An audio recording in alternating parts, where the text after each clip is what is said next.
Exodus, chapter 21. Now these are the ordinances which you shall set before them.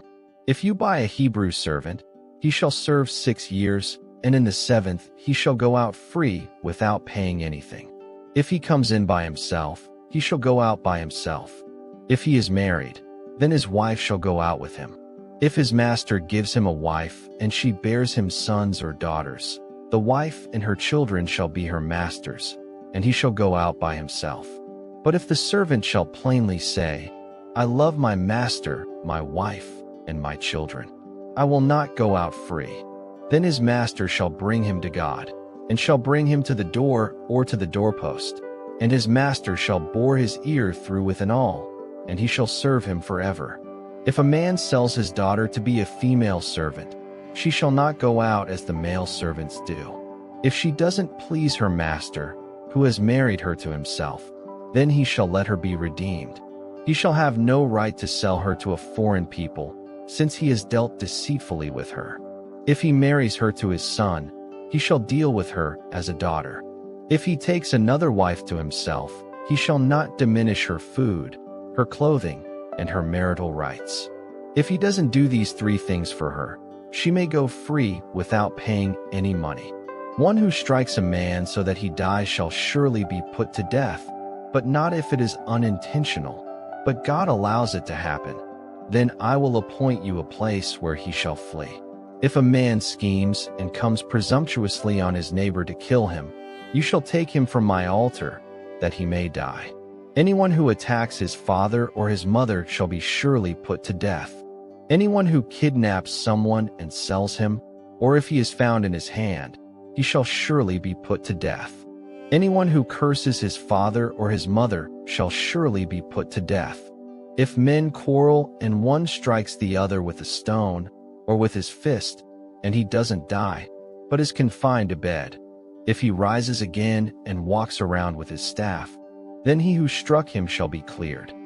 Only he shall pay for the loss of his time, and shall provide for his healing until he is thoroughly healed. If a man strikes his servant or his maid with a rod, and he dies under his hand, he shall surely be punished. Notwithstanding, if he gets up after a day or 2, he shall not be punished, for he is his property. If men fight and hurt a pregnant woman so that she gives birth prematurely, and yet no harm follows, he shall be surely fined as much as the woman's husband demands and the judges allow.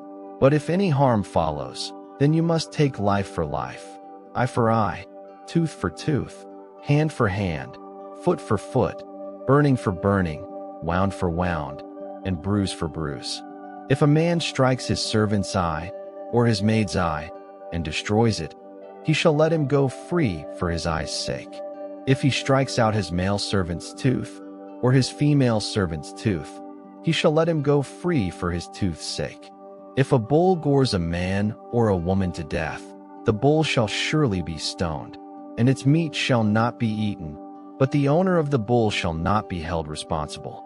But if the bull had a habit of goring in the past, and it has been testified to its owner, and he has not kept it in, but it has killed a man or a woman, the bull shall be stoned, and its owner shall also be put to death.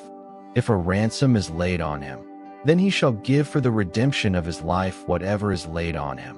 Whether it has gored a son or has gored a daughter, according to this judgment it shall be done to him. If the bull gores a male servant or a female servant, 30 shekels of silver shall be given to their master, and the ox shall be stoned. If a man opens a pit, or if a man digs a pit and doesn't cover it, and a bull or a donkey falls into it, the owner of the pit shall make it good. He shall give money to its owner, and the dead animal shall be his. If one man's bull injures another's, so that it dies, then they shall sell the live bull and divide its price, and they shall also divide the dead animal. Or if it is known that the bull was in the habit of goring in the past, and its owner has not kept it in, he shall surely pay bull for bull, and the dead animal shall be his own.